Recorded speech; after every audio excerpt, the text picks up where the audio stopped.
దేవుడు మనల్ని ఎంతగానో ప్రేమించి ఆయుష్ ఇచ్చి ఈ యొక్క రాజసువార్త ప్రకటించడంలో భాగంగా అనేక గ్రామాల నుండి ఉంటున్నటువంటి మనల్ని ఈ యొక్క బైబిల్ పాఠశాల ద్వారా సహోదరులుగా ఈ యొక్క సంఘాలను చేర్చి భక్తుల యొక్క ప్రవక్తల రాజుల యొక్క జీవిత చరిత్రలని ఆలోచిస్తూ వారు ఏ విధంగా బ్రతికారు, దేవుని దగ్గరికి ఎలా చేరారు, మరి క్రైస్తవులో ఉన్నటువంటి మనము ఎలా బ్రతకాలి, మన యొక్క ఆత్మీయ స్థితిగతులను ఎలా దేవునికి ఇష్టమైనటువంటి రీతిగా మలుచుకోవాలన్నటువంటి గొప్ప ఆలోచనతో ఈ యొక్క బైబిల్ పాఠశాల ద్వారా గతించిన కాలం నుండి ఎందరో భక్తులను తెలియజేసినారు. భక్తుల యొక్క జీవిత చరిత్రను తెలియజేసుకుంటూ దేవుడిచ్చినటువంటి సహాయంతో నేటి రాత్రికాల సమయం కూడా ప్రవక్త అయినటువంటి మోషే గారి యొక్క జీవిత చరిత్రలో కొన్ని భాగాలుగా చూసుకుందాం. ప్రేమైన దేవుని వారలారా, లోకంలో చూసుకున్నట్లయితే అనులు అనేటువంటి వారి యొక్క దేవుడిచ్చినటువంటి దైనందిన జీవితంలో వారి యొక్క జీవన శైలిలో ఎంతోమందిని స్ఫూర్తిగా తీసుకుంటూ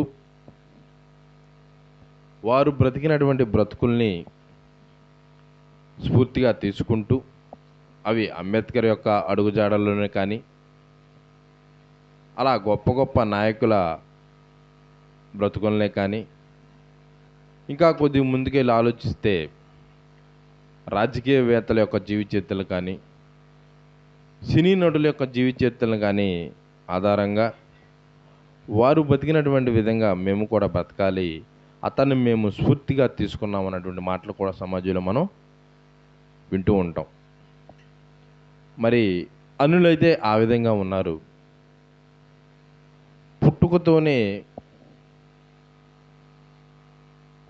తల్లిదండ్రులు ఆ యొక్క బిడ్డ యొక్క తల దగ్గర బైబిల్ పెడతారు. ఎందుకు? అపవాది శక్తులేవి ఆ యొక్క బిడ్డని టచ్ చేయకూడదని. పుట్టినప్పుడు ఆ యొక్క పుట్టిన దగ్గర నుండి కొద్దిగా ఊహొచ్చేంత వరకు ఆ యొక్క బిడ్డ దగ్గర ఆ బైబిల్ పెడతారు. ఈ యొక్క బిడ్డ ఆ యొక్క బైబిల్ని చూస్తూ ఉంటాడు. అలా 1.5-2 సంవత్సరాలు వచ్చేసరికి ఇక పూర్తిగా ఆ యొక్క బైబిల్ని అక్కడ తీసివేస్తారు. అంటే ఇంకా అక్కడ బైబిల్ పెట్టరు. చిన్నప్పుడు అలవాటు చేసినప్పుడు రీతిగానే ప్రతిదినము కూడా ఆ విధంగానే ఆ యొక్క బిడ్డ చదువుకుంటూ వెళ్తూ దేవునికి ఇష్టమైనటువంటి రీతిలో బతికేటువంటి విధంగా మాత్రం క్రైస్తవం తీసుకోవట్ల జాగ్రత్తలు తీసుకునేటువంటి పరిస్థితిలో క్రైస్తవంలో పుట్టి క్రైస్తవంలో పెరిగినటువంటి పిల్లలు కూడా లోకంలో ఉన్నటువంటి వారిని అనుసరిస్తున్నారు. వారు ఎలాంటి వారైనా కూడా వారినే మేము స్ఫూర్తిగా తీసుకుని మా యొక్క బ్రతుకుని కొనసాగిస్తున్నాం అంటున్నారు. ఇలాంటి దౌర్భాగ్యం క్రైస్తవంలో కూడా వచ్చేసింది. అన్యులు తిరిగి తెలియక వారు చేస్తున్నారు. క్రైస్తవంలో పుట్టి పెరిగినటువంటి వీరు కూడా ఆ తల్లిదండ్రులు చెప్పినప్పటికీ చెప్పనప్పటికీ వీరు కూడా లోకంలో ఉన్నటువంటి వారితో కలిసి వారిని మేము స్ఫూర్తిగా తీసుకుంటున్నాం అంటున్నారు. వారి యొక్క జీవితాన్ని స్ఫూర్తిగా తీసుకుంటే మరణించేంత వరకు అవి బాగుంటాయి.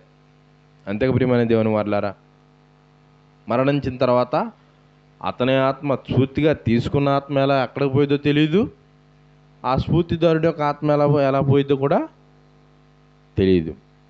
మరి అలాంటి పరిస్థితుల్లో క్రైస్తవులు ఉన్నటువంటి మనకి మనం నేర్చుకోవాలన్నటువంటి ఆశతో దేవుడు ఎంతగానో ఆశపడి ఈ యొక్క బైబిల్ పాఠశాల ద్వారా అనేక ఆత్మలకు, అది యంత్ర శబ్దం ద్వారా కానీ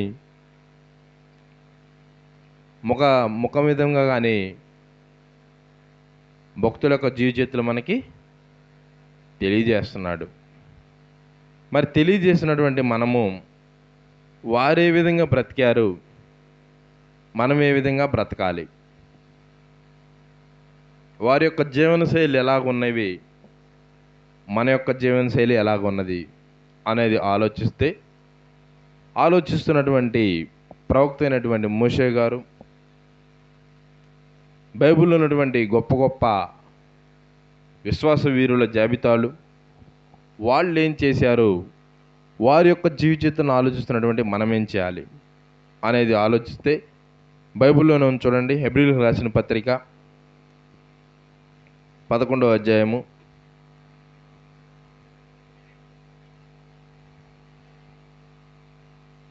33వ వచనం నుంచి చూసి చదువుకుందాం. చూడండి, హెబ్రీయులకు రాసిన పత్రిక 11వ అధ్యాయము 33వ వచనం చూసుకుందాం. చూడండి, వారు విశ్వాసం ద్వారా రాజ్యములను జయించిరి. ఎవరు? మనం ఆలోచిస్తున్నటువంటి ప్రవక్త అయినటువంటి మోషే గారు. వారు విశ్వాసం ద్వారా రాజ్యములను జయించిరి అన్న పైన ప్రవక్తలను గురించి వివరించుటకు సమయము చాలదనేటువంటి పరిస్థితులకు ఆ యొక్క ప్రవక్తలు వెళ్ళిపోయారు. మనం ఈ యొక్క రాత్రికాల సమయం ఆలోచిస్తున్నటువంటి ప్రవక్త అయినటువంటి మోషే గారి గురించి చూసినట్లయితే, వారు విశ్వాసము ద్వారా రాజ్యములను జయించిరి. ఎవరో మనం స్ఫూర్తిగా తీసుకోవాలని అనుకున్నటువంటి ప్రవక్త.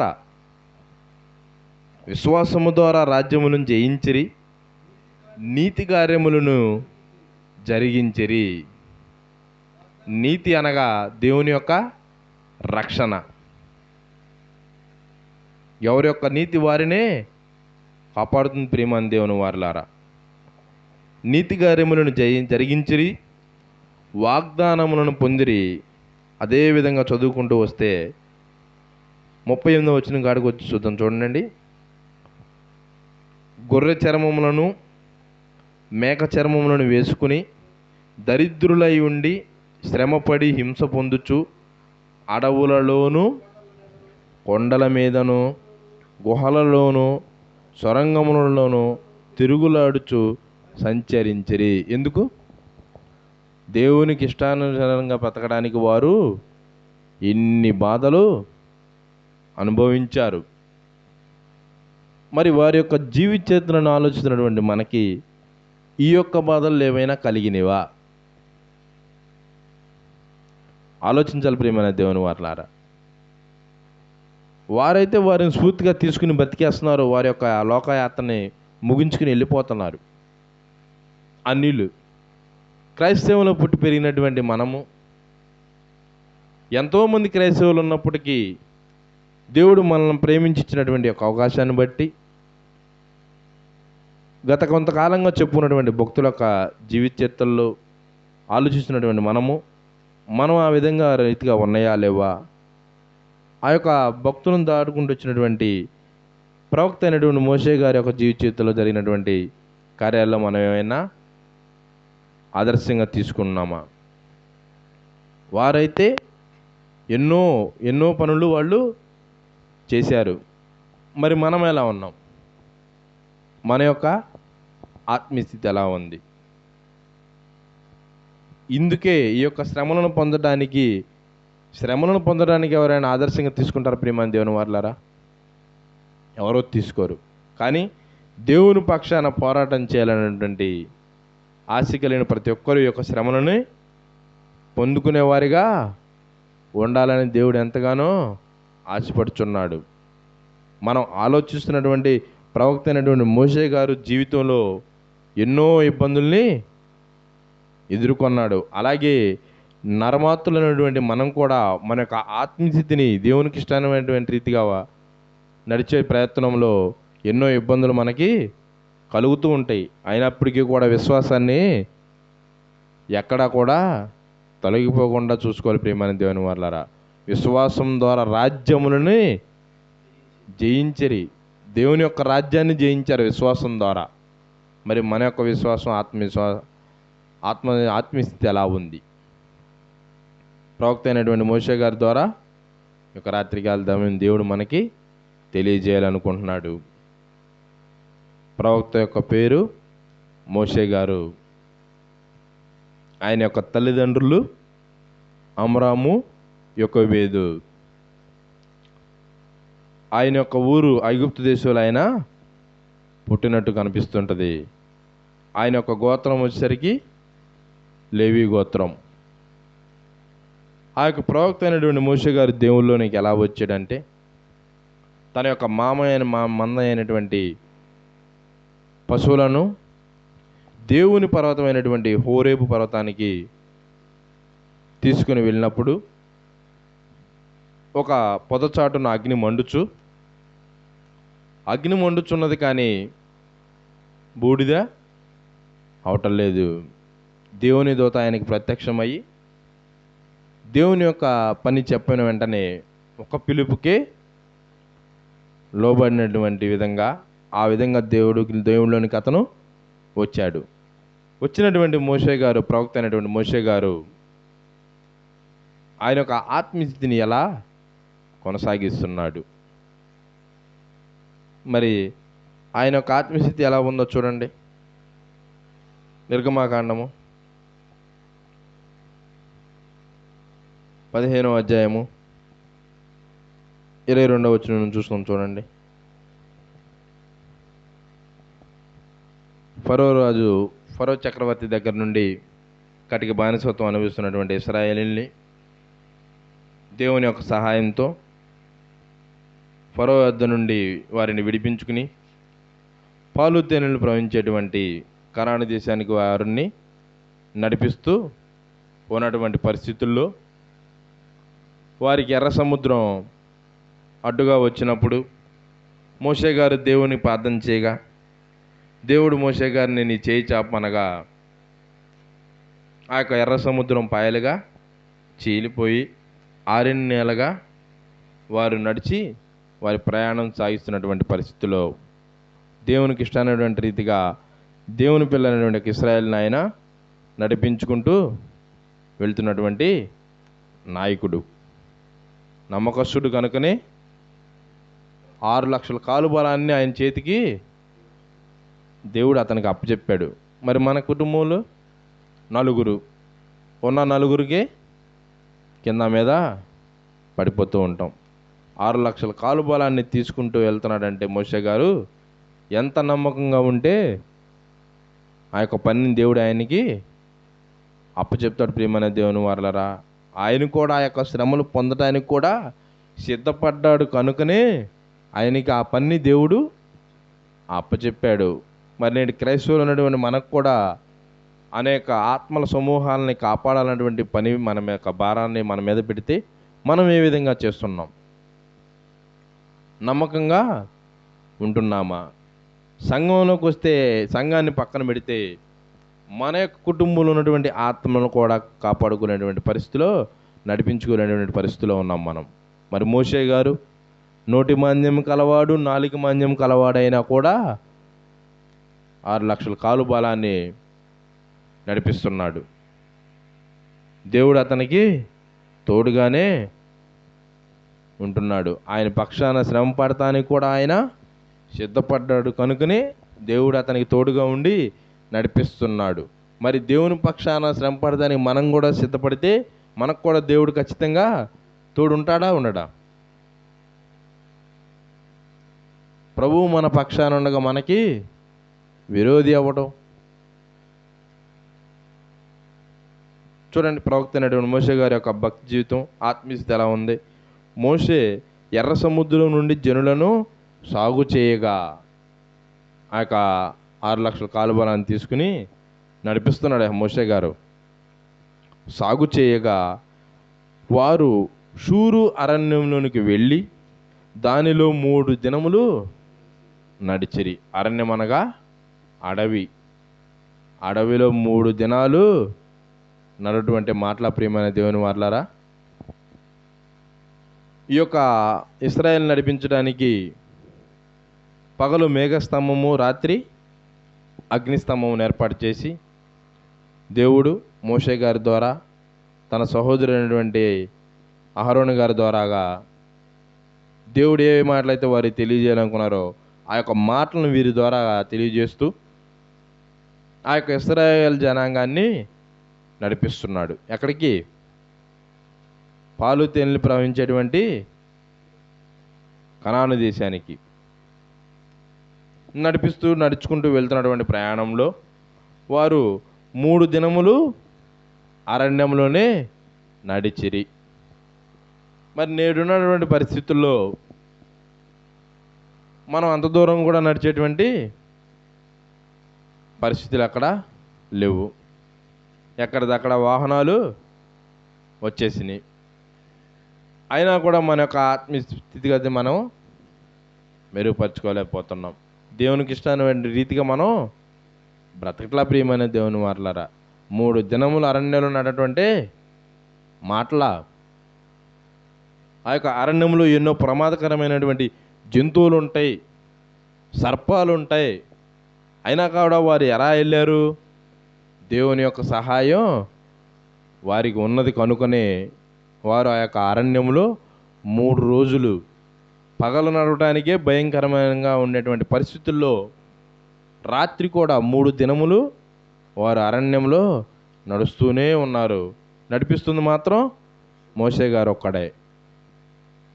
దేవునికి ఇష్టమైన రీతిగా బ్రతికాడు కనుకనే మోషే గారి ద్వారాగా వాళ్ళని నడిపించుకోవాలనుకున్నాడు. దేవుడు ఆ విధంగా వాళ్ళకి సహాయపడుతూ నడిపిస్తూ ఉన్నాడు. మోషే గారు కూడా దేవుని యొక్క మాటను ఎక్కడా తృణీకరించకుండా నడిపిస్తూనే ఉన్నాడు. 3 దినములు వారు నడిచిరి.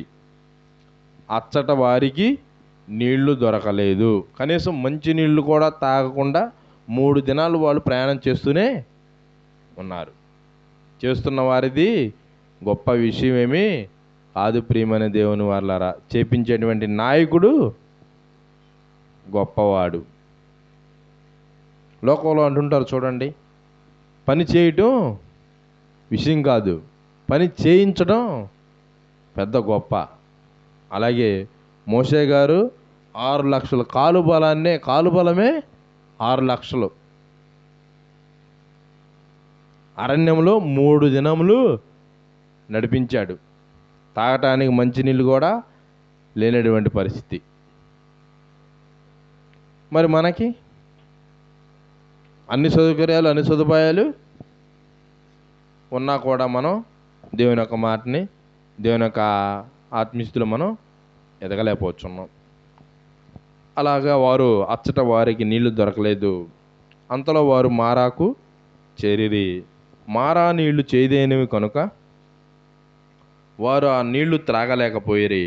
అందువలన దానికి మారా అని పేరు కలిగెను. ప్రజలు మేమేమి త్రాగుదామని మోషే మీద సణుగు కొనగా అతడు యెహోవాకు మొరపెట్టెను. ఈ యొక్క ప్రయాణం చేస్తున్నటువంటి ఇశ్రాయేలు సైన్యం మొత్తం 3 దినములు నీళ్లు లేకుండా ఉన్నారు. ఆ యొక్క స్థలంలో ఆ నీళ్లు కూడా చేదుగా ఉండటం వలన మారా అని పేరు పెట్టారు. ఆ యొక్క నడుస్తున్నటువంటి ఇశ్రాయేల్ జనాంగం మోషే గారి మీద సనుక్కుంటున్నారు కదా అని చెప్పని మోషే గారు ఎక్కడా కూడా వారిని విడిచిపెట్టట్లా. ఎందుకు? దేవుని యొక్క సహాయం ఆయనకి తోడుగా ఉంది కనుక ఆయన కూడా శ్రమలు పడటానికి తలంచాడు కనుకనే ఆయన కూడా ఎక్కడ వారిని వదిలిపెట్టేటువంటి పరిస్థితులకు వెళ్ళా. ఎవరైనా మన గురించి సనుక్కుంటున్నారు, తిట్టుకుంటున్నారంటే వాళ్ళ దగ్గరికి మనం పోము. మరి 6 లక్షల కాలమైనటువంటి ఇశ్రాయేల్ జనాంగాన్ని 3 దినములు అడవుల్లో నడిపించుకుంటూ తీసుకెళ్ళేటువంటి పరిస్థితులు ఉన్నాయి. దేవుడు అతనికి తోడైనాడు కనుకే తీసుకెళ్ళాడు. ప్రజలు మేమేమిది తాగుదామని మోషేని సనుకొనగా అతడు యెహోవాకు మొరపెట్టెను. అంతటా యెహోవా అతనికి ఒక చెట్టును చూపెను. అది ఆ నీళ్ళలో వేసిన తరువాత నీళ్లు మధురములాయెను. అక్కడ ఆయన వారి కట్టడను విధించి నిర్ణయించి అక్కడ వారిని పరీక్షించి ఈ యొక్క ఇశ్రాయేల్ జనాంగం దేవుని యొక్క ఆలోచనలో ఉన్నారో లేరో అని కూడా వాళ్ళని పరీక్షిస్తున్నాడు. ఆయన యొక్క కట్టడలను నిర్ణయించి వారు వెళ్ళేటువంటి పరిస్థితిలో దేవునికి ఇష్టమైనటువంటి నాకు ఇష్టమైనటువంటి రీతిగా ఉన్నారా లేదా అని దేవుడు కొన్ని విధులను కట్టడాలను నిర్ణయించి వారిని పరీక్షిస్తున్నప్పుడు చెప్తున్నాడు. చూడండి, మీ దేవుడైన యెహోవా వాక్కును శ్రద్ధగా విని ఆయన దృష్టికి న్యాయమైనది చేసి ఆయన ఆజ్ఞలకు విధేయులై ఆయన కట్టడలన్నింటినీ అనుసరించి నడిచిన ఎడల నేను ఐగుప్తీయులకు కలుగు చేసిన రోగములలో ఏదియు మీకు రానియను, నిన్ను స్వస్థపరచు యెహోవా నేనే అనెను.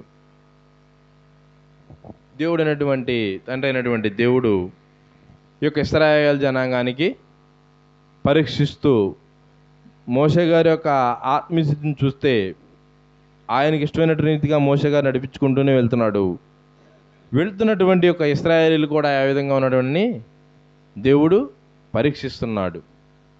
అలాగే మనం కూడా మన యొక్క ఆత్మీయస్థితి ఎలా ఉందో పరీక్షిస్తాడా చేసాడా?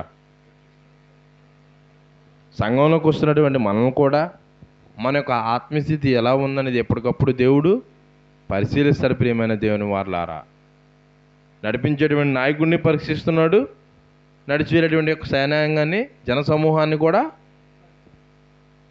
పరీక్షిస్తున్నాడు. మరి మనల్ని పరీక్షిస్తే మన యొక్క ఆత్మస్థితి ఎలా ఉంది? ముందుకెళ్ళేటువంటి పరిస్థితులు ఇశ్రాయేలుని వారి యొక్క చరిత్ర ఎలా ఉంది? మన యొక్క జీవిత చరిత్ర ఎలా ఉంది? పరీక్షలో మనం పాస్ అవుతామా లేదా? భక్తుల యొక్క జీవిత చరిత్ర అయితే మనం తెలుసుకుంటున్నాం. లోకంలో ఎవరికి లేనటువంటి ధన్యత మనకి దేవుడు ప్రేమించి ఇచ్చాడు. ప్రియమైన దేవుని వారలారా, ఒకప్పుడు చీకట్లో ఉన్నటువంటి మనల్ని ఆయన యొక్క వెలుగులోని పిలుచుకుని ఆయన యొక్క రాజు సువార్తను తెలియజేస్తూ నా యొక్క పిల్లలు నాలో ఇంకా అండుకట్టి ఫలింపగలనటువంటి ఆలోచనతో భక్తుల యొక్క ప్రవక్త యొక్క చరిత్రల్ని ఆలోచింప చేస్తున్నటువంటి దేవుడు మన యొక్క హృదయాన్ని పరీక్షిస్తాడు అనేది అంతే వాస్తవం. ప్రియమైన దేవుని వారలారా, పరీక్షించినప్పుడు ఆ యొక్క పరీక్షలో మనం పాస్ అవ్వాలంటే ప్రతి దినము దేవుని యొక్క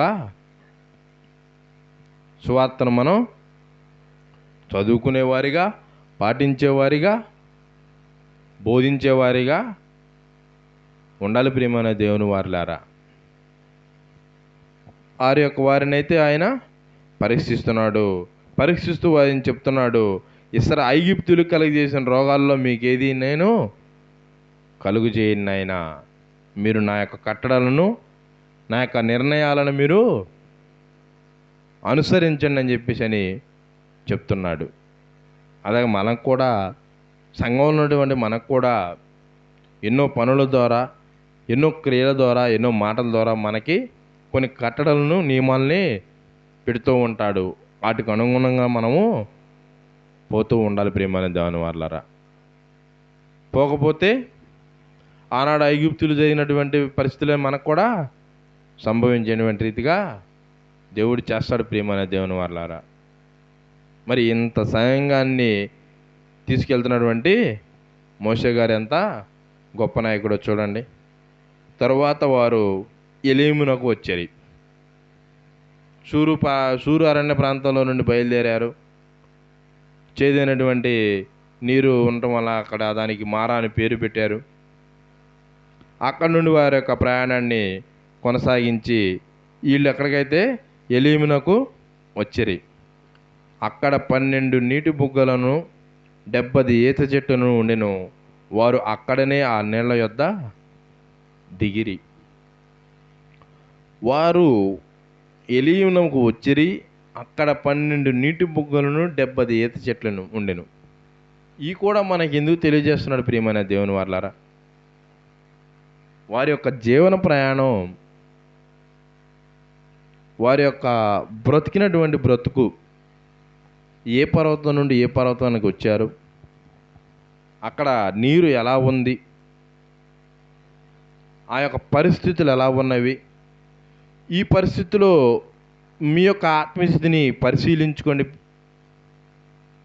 రాయబడినటువంటి ప్రతి ఒక్క మాటను బట్టి మీ యొక్క ఆత్మస్థితిగతిని మరుగుపరుచుకోండి. ఆయన ఈత చెట్ల దగ్గర వాళ్ళు కూర్చునేటువంటి పరిస్థితి వచ్చింది, నీటి బుగ్గల దగ్గర కూర్చునేటువంటి పరిస్థితి వచ్చింది. వారు అక్కడ ఆ నీళ్ల యొద్ద ఉండిరి. మరి మనం ఎక్కడ ఉంటున్నాం? శుభ్రంగా కడుగున్నటువంటి సంఘాల్లోనే మనం ఉంటున్నాం కదా. మనమేమి కొండల్లో, అరణ్యాలలో, గుహల్లో మనం ప్రయాణం చేయట్లేదు కదా. వారైతే ఆ పరిస్థితులు అనుభవించారు. నాయన, మిమ్మల్ని ప్రేమించి సంఘంలో కూర్చోబెట్టాను.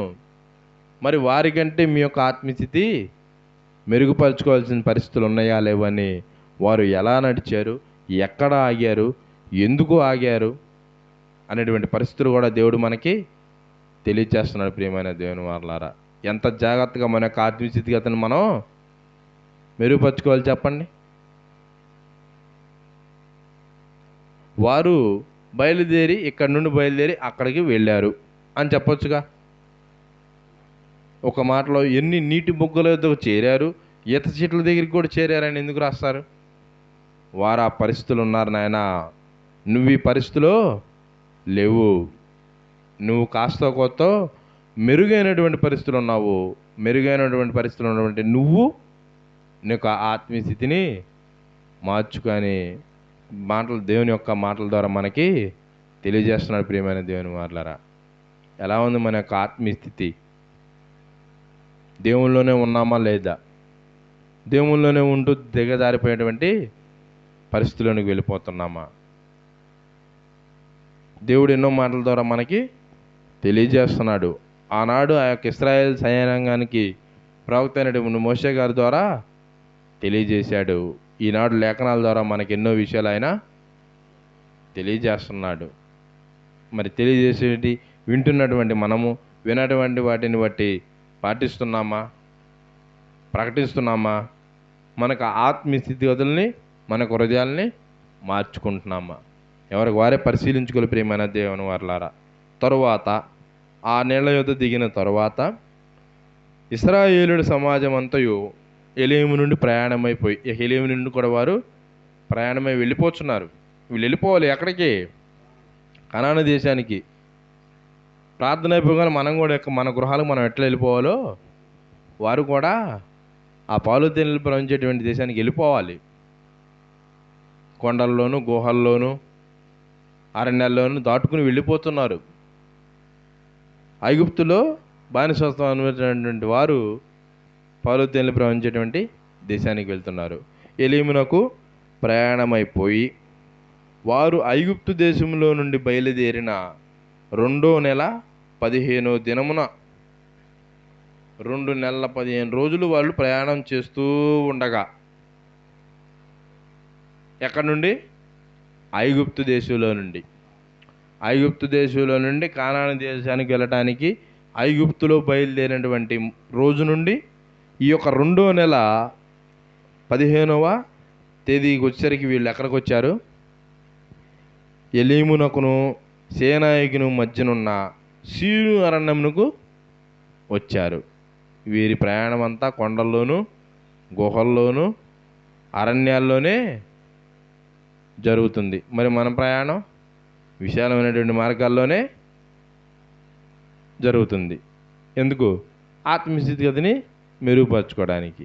ఆ విశాల మార్గంలో కూడా మనం రానటువంటి పరిస్థితుల్లోనికి అపవాది మనల్ని నెట్టివేస్తుంది.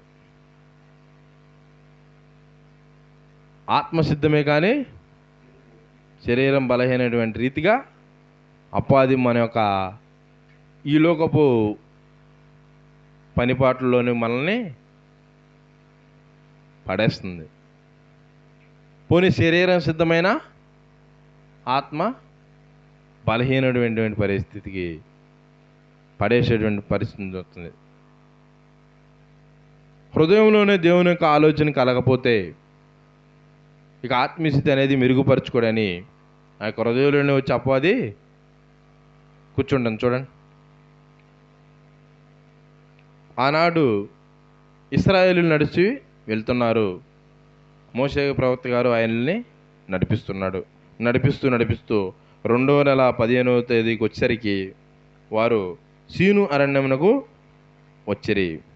ఆ అరణ్యములో ఇశ్రాయేలీల సమాజమంతయు మోషే అహరోనుల మీద సనిగెను. ఇశ్రాయేలీలు ఏమని సనిగారు చూడండి. మేము మాంసము వండుకొని కుండల యొద్ద కూర్చుండి తృప్తిగా ఆహారం తినున్నప్పుడు యెహోవా చేతి వలన ఏల చావకపోతిమి.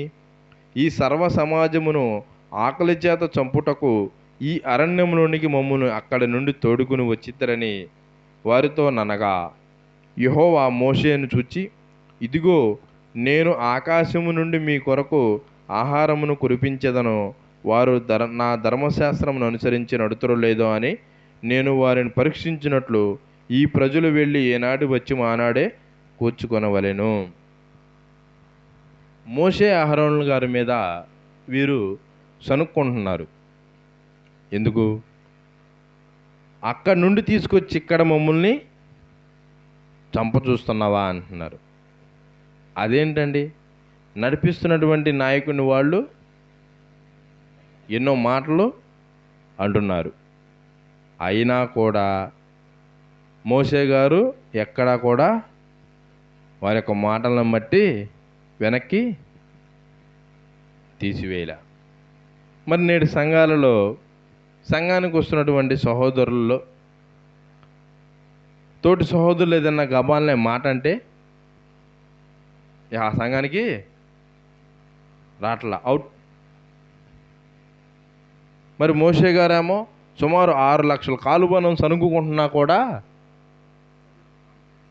నడిపించుకుంటూనే వెళ్ళిపోతున్నాడు. ఏంటండి ఆత్మీయ స్థితి? సంఘంలో ఒక సహోదరుడు ఏదైనా మాట అంటేనే పడిపోయేటువంటి పరిస్థితిలో మన ఆత్మీయ స్థితి ఉంది. 6 లక్షల కాలుబలమే 6 లక్షలు అయినటువంటి వారు వెళ్తుంటే వాళ్ళు ఎన్నోసార్లు ఆయన సనుక్కుంటున్నా కూడా ఆయన నడిపిస్తూనే ఉన్నాడు. ఎలా ఉంది? వారి భక్తుల యొక్క జీవితలకి మన యొక్క జీవితలకి ఎక్కడా పొంతన ఉంటలే. ప్రియమైన దేవుని వారలారా, వారు సనుగుకుంటున్నారు, వారి మీద వాదిస్తున్నారు. వారిని మోషే అహరోనుల్ని నడిపిస్తున్నటువంటి నాయకుడినే వాదిస్తున్నారు. అయినా కూడా వారు ఆయన్ని ఎక్కడా విడిచిపెట్టి, దేవుడా నేను వీరిని నడిపించలేనని చెప్పేసి అని దేవుడు చెప్పి ఎక్కడ కూడా వారు ఆగిపోవట్లా, సాగిపోయేవారిగానే ఉంటున్నారు. మరి మన ఆత్మీయ స్థితి ఎలా ఉంది? ఎవరో ఏదో అన్నారని సంఘానికి రాకుండా ఆగిపోతుంటాం. అది ఎంతవరకు సమంజసం? అది నీ యొక్క ఆత్మీయ స్థితికే, నీ యొక్క ఆత్మీయ స్థితి నుండి దిగజారిపోయేటువంటి పరిస్థితిలోనికే తీసుకొస్తుంది. ఈ ఇశ్రాయేలీయులు నన్ను సనుక్కుంటున్నారు అని మోషే గారు కనుక అనుకుంటే ఆయన యొక్క ఆత్మీయ స్థితిని విశ్వాస వీరుల జాబితాలోనికి ఆయన పేరు వెళ్ళేదే కాదు. మన యొక్క రాత్రికాల సమయం ఆయన గురించి ఆలోచించేవారమే కాదు. ప్రియమైన దేవుని వారలారా, వీరు సనుక్కుంటున్నప్పటికీ కూడా దేవుడు నా మీద ఉంచినటువంటి నమ్మకాన్ని నేను ఎక్కడా వమ్ముకోకుండా నా ఆత్మీయ స్థితిగతిని దేవునికి ఇష్టమైనటువంటి రీతిగా నడిపించుకోవాలి అనుకున్నాడు. కాబట్టినే వారు ఎన్నో మారులు సనుగుకున్నా కూడా వారిని మాట్లాడకుండా ఆయన యొక్క ఆత్మీస్తులు ఆయన కొనసాగిస్తూనే ఉన్నాడు. ప్రియమైన దేవుని వారలారా, సంఘానికి వస్తున్నటువంటి సంఘంలో ఉన్నటువంటి వారు కానీ చుట్టుపక్కల ఉన్నటువంటి కానీ ఏదైనా మాట అంటే సంఘానికి మనం రాం, ఆత్మీయ స్థితిని మనం దేదాచి చేసుకుంటున్నాం. ఎవరో ఏదో అన్నారని ఆ అన్నవారు మన యొక్క ఆత్మీయ స్థితిని ఏమీ మెరుగుపరచలేరు. ప్రియమైన దేవుని వారలారా, మనకు ఇష్టమైనటువంటి మన యొక్క బ్రతుకుతున్నప్పుడు అది దేవునికి ఇష్టాన్ని రీతిగా ఉందా లేదా అని ఆలోచనతో ముందుకు సాగిపోవాలే. కానీ ఎవరో అన్న మాటలను పట్టుకుంటే ముందు మన యొక్క ఆత్మీయ స్థితి కుంటుపడిపోద్ది. ప్రియమైన దేవుని వారలారా, కానీ మోషే గారు ఎన్ని మాటలు పడుచున్నా కూడా ఆ యొక్క ఇశ్రాయేల్ జనాంగాన్ని నడిపిస్తూనే ఉన్నాడు. అలా నడిపిస్తూ నడిపిస్తూ ఉన్నటువంటి పరిస్థితుల్లో 11వ వచనం చూడండి. నిర్గమకాండం 16వ అధ్యాయం 11వ వచనం. అప్పుడు యెహోవా మోషేతో ఇట్లనెను, నేను ఇశ్రాయేలీయుల సనుగులను వింటిని. నీవు సాయంకాలమున మీరు మాంసము తిందురు, ఉదయమున ఆహారం చేత తృప్తి పొందుదురు. అప్పుడు మీ దేవుడునైన యెహోవా నేనే అని మీరు తెలుసుకుందురని వారితో చెప్పమనెను. ఈ ఇశ్రాయేలీయులు మాంసం తినడానికి కోసం చేసినటువంటి తిప్పలు. ఈ యొక్క సనుగులను దేవుడు విన్నాడు. విన్నటువంటి దేవుడు మోషే అహరోనులను పిలిపించి, ఈ యొక్క సాయంకాలమున మీరు మాంసం తిందురు, ఉదయమున ఆహారం చేత తృప్తి పొందురు. అప్పుడు మీ దేవుని యెహోవా నేనే అని మీరు ఖచ్చితంగా మీరు తెలుసుకుంటారని చెప్పేసి అని ఇశ్రాయేల్ జనాంగానికి చెప్పమన్నారు. వారైతే సనుక్కుంటున్న సంగతి దేవుడికి తెలుసు. అయినా కూడా మోషే గారిని వారి దగ్గరికి పంపించి వారికే చెప్పిస్తున్నాడు. అంటే శ్రమలు ఖచ్చితంగా వస్తాయి, అది దేవునికి కూడా తెలుసు. దేవుడే పరీక్షిస్తూ ఉంటాడు. నా యొక్క కుమారుణ్ణి యొక్క ఇశ్రాయేల్ జనాంగానికి నాయకుడిగా చేసి పంపిస్తున్నప్పుడు నా యొక్క కుమారుడిని వీళ్ళు ఎన్నో విధాలుగా సనుక్కుంటున్నారు, నా యొక్క కుమారుడు ఏమైనా ఇక్కడ నుండి దిగజారిపోతాడా అని మోషే గారిని కూడా పరీక్షిస్తున్నాడు. ప్రియమైన దేవుని వారలారా, మరి మనల్ని పరీక్షించరా నిన్ను నన్ను? మోషే గారిని పరీక్షిస్తున్నాడు, ఇశ్రాయేల్ని పరీక్షిస్తున్నాడు. మోషే గారు ఎక్కడా కూడా ఆయన యొక్క ఆత్మీయతని దిగజార్చుకోవట్లా. మరి మనం సంఘంలోకి వస్తున్నటువంటి మన యొక్క ఆత్మీయస్థితి ఈ వారం వస్తే మరలా మరొక వారం రానేటువంటి పరిస్థితులకి అపవాది మనల్ని పట్టి పీడిస్తుంది. ప్రియమైన దేవుని వారలారా, ఆ యొక్క అపవాదిని మనం శీఘ్రంగా మన కాళ్ళ కింద తొక్కేవారిగా ఉండాలని దేవుడు ఎంతగానో ఆశపడుతున్నాడు. కానీ మనం ఆ యొక్క అపవాదిని ఎదిరించలేనటువంటి పరిస్థితుల్లోకి వచ్చేస్తున్నాం. ఎక్కడ తేడా జరుగుతుంది? ఆత్మీయ స్థితి, ఆత్మీయ ఎదుగుదలలో సహోదరులతో సహవాసం లేకపోవటం వలన, ప్రతిదినము దేవుని యొక్క గ్రంథమును చదువుకోకపోవటం వలన, ఎవరో ఏదో చెప్పారని వారి యొక్క మాటలను విని సంఘంలో మన యొక్క ఆత్మీయస్థితిని మనం దిగజార్చుకుంటున్నాం. ప్రియమైన దేవుని వారలారా, ఎలా ఉంది మన క్రైస్తవ్యం? మన యొక్క ఆత్మీయస్థితి దేవునికి ఇష్టమైన రీతిగా మనం బ్రతుకుతున్నామా లేదా? భక్తులైతే వారికి దేవునికి ఇష్టమైన రీతిగా బ్రతికారు, ప్రవక్తలు కూడా దేవునికి ఇష్టమైన రీతిగా వారు బ్రతికారు. మరి మనం ఎలా ఉన్నాం? వారి యొక్క జీవిత చరిత్రల్ని ఆలోచించుకుంటున్నాం.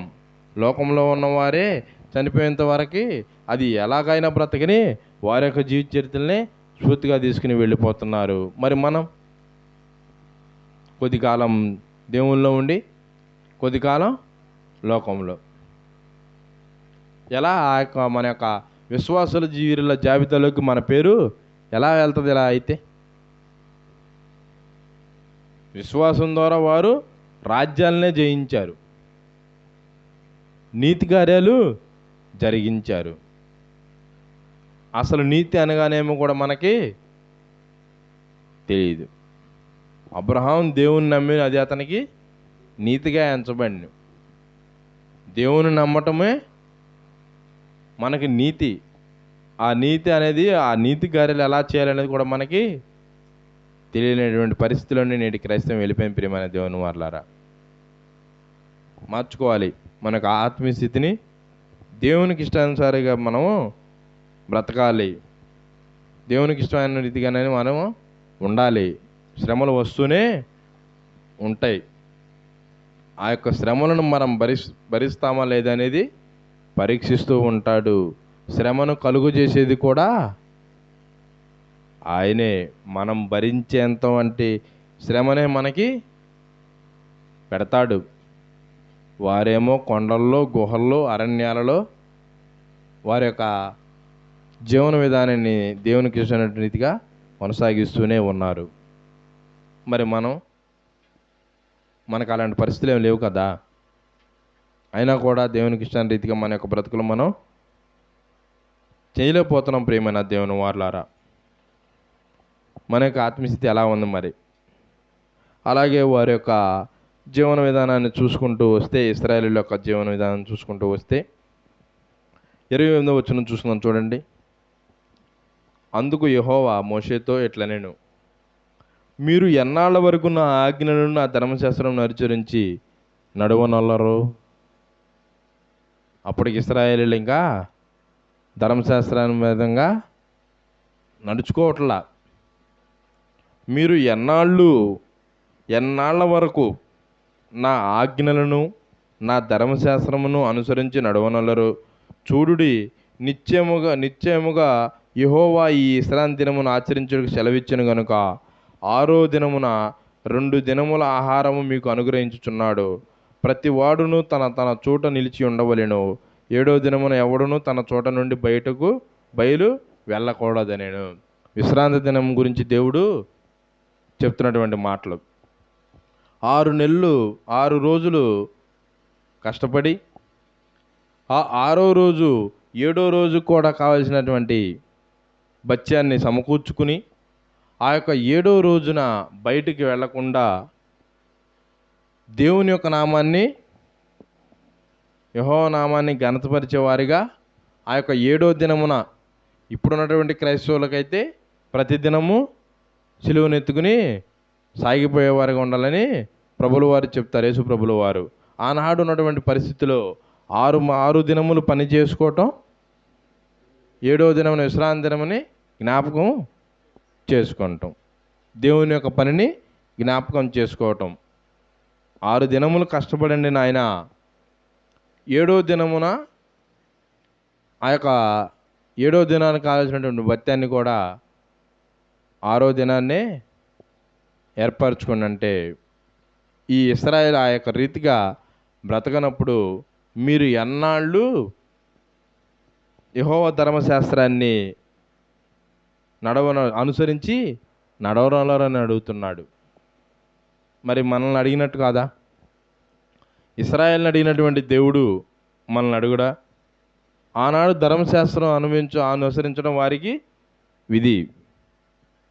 నేటి క్రైస్తవులు అయినటువంటి మనకి యెహోవా యేసు ప్రభుల వారి యొక్క జీవన విధానాన్ని తెలియజేసుకుంటూ ఆయన యొక్క సువార్తను భుజస్కంధాలపై వేసుకుని రాజసువార్త ప్రకటించడానికి అనేక గ్రామాలకి వెళ్ళి ఆయన యొక్క సువార్త ప్రకటించమని చెప్తుంటే, మీరు ఎన్నాళ్ళు నా యొక్క కుమారుని బాటలో మీరు నడవరు, నా యొక్క కుమారుని యొక్క రక్తాన్ని, శరీరాన్ని పానంగా తీసుకుంటున్నటువంటి మీరు ఇంకా ఎన్నాళ్ళ వరకు మీరు నాకు ఇష్టమైనటువంటి రీతి బతకరని మనల్ని ఒక రాత్రికాల సమయం అడుగుతున్నట్టుందా లేదా ప్రియమైన దేవుని వారలారా? ఆనాడు ఇశ్రాయేలుని అడిగినటువంటి దేవుడు ఈనాడు మనల్ని కూడా అడుగుతున్నాడు. మీరెన్నాళ్ళు ధర్మశాస్త్రం అనుసరించి నడుచుకొనరు అంటున్నాడు. మీరు ఎన్నాళ్ళు క్రైస్తవంలోకి వచ్చి బాప్తీసం తీసుకుని, మారు మనసు పొంది బాప్తీసం తీసుకుని సంఘంలోకి వచ్చినటువంటి మీరు ఎన్నాళ్ళు నాకు ఇష్టమైనటువంటి రీతిగా, నా కుమారుని యొక్క ఇష్టమైన రీతిగా మీరు బ్రతకరని అడుగుతున్నాడు ప్రియమైన దేవుని వారలారా. మరి ఎన్నాళ్ళు మనకు ఆత్మీయ స్థితిగతులను మెరుగుపరుచుకోకుండా, ఆయనకి ఇష్టమైనటువంటి రీతిగా బ్రతకకుండా, కొన్నాళ్ళు దేవుల్లో కొన్నాళ్ళు లోకంలో పడిపోయే విధంగా మనల్ని ఉన్నామా? రేపు మనల్ని కూడా దేవుడు అడుగుతాడేమో. అడిగేటువంటి పరిస్థితుల్లోకి మనం వెళ్ళిపోతే ఎలా ప్రియమైన దేవుని వారలారా? ఆ యొక్క పరిస్థితులు, అడిగేటటువంటి పరిస్థితుల్లోకి వెళ్ళకుండా ఉండటానికే ఇన్ని మాటల ద్వారా మనకి తెలియజేస్తున్నప్పుడు అయినా, హెచ్చరిస్తున్నప్పుడైనా మనం మారాలి కదా, మన యొక్క ఆత్మీయస్థితులను మార్చుకోవాలి కదా. మరి మన యొక్క ఆత్మీయస్థితి ఎలా ఉంది? ప్రవక్త అయినటువంటి మోషే గారేమో ఆయనకు ఇష్టమైనటువంటి రీతిగా, దేవునికి ఇష్టమైనటువంటి రీతిగా ఆయన యొక్క జీవన విధానాన్ని కొనసాగిస్తూనే ఉన్నాడు. మరి మన బ్రతుకులు ఎలా ఉన్నాయి? ఆలోచించుకుంటున్నాం, చెప్పుకుంటూ వెళ్ళిపోతున్నామే, కానీ మన జీవన శైలిని ఏమన్నా మార్చుకుంటున్నామా లేదా? మన యొక్క సంఘంలో మన యొక్క ఆత్మీయ స్థితి ఎలా ఉంది? సంఘంలోకి మనము వచ్చిన మొదటి రోజు నుండి కొనసాగిస్తూ సంఘంలో విశ్వాస పాత్రని, ఆత్మీయ స్థితిగతుల్ని పరిశీలించుకుంటూ వెళుతున్నామా? వచ్చినప్పుడు ఎలా ఉందో ఆత్మీయ స్థితి, ఆ యొక్క ప్రయాణం చేస్తున్నప్పటికీ మన ప్రయాణం అలాగే ఉందా? మన యొక్క ఆత్మీయ స్థితి అడుగుచున్నట్టు ప్రియమైన దేవుని వాళ్ళ యొక్క రాత్రికాల సమయం దేవుడు ప్రవక్త అయినటువంటి మోషే గారి యొక్క జీవిత చరిత్రని ముందు పెట్టి మన యొక్క జీవిత చరిత్రని మార్చుకోమని చెప్తున్నాడు. మరి ఆ విధంగా ఆయనకి ఇష్టమైన రీతిగా మనం కూడా ఉండాలని ఇన్ని మాటలుగా ఈ యొక్క రాత్రికాల సమయం దేవుడు తెలియజేసినాడు. కనుక మనకు ఆత్మీయ స్థితి ఎలా ఉన్నది అనేది మెరుగుపరుచుకుని ప్రవక్త అయినటువంటి మోషే గారి యొక్క జీవిత చరిత్రలో ఎలా బ్రతికారు అన్నటువంటి ఆలోచనతో మనం ఎలా బ్రతకాలి, వారు ఏ విధంగా అయితే వారి యొక్క ఆత్మీయ జీవితాన్ని కొనసాగించారు, మన యొక్క ఆత్మీయ జీవితాన్ని దేవుడు ఇచ్చినటువంటి యొక్క దైనందిన జీవితంలో దేవుడు వచ్చేంత వరకు లేదా మన మరణం జరిగేంత వరకు మన యొక్క ఆత్మీయ స్థితిని ఎలా నడుపుకోవాలనేటువంటి ఆలోచనతో ప్రతి ఒక్కరు ఉండులాగున దేవుడు కృప దయచేయను గాక. ఆమేన్. ప్రార్థన చేసుకుందాం.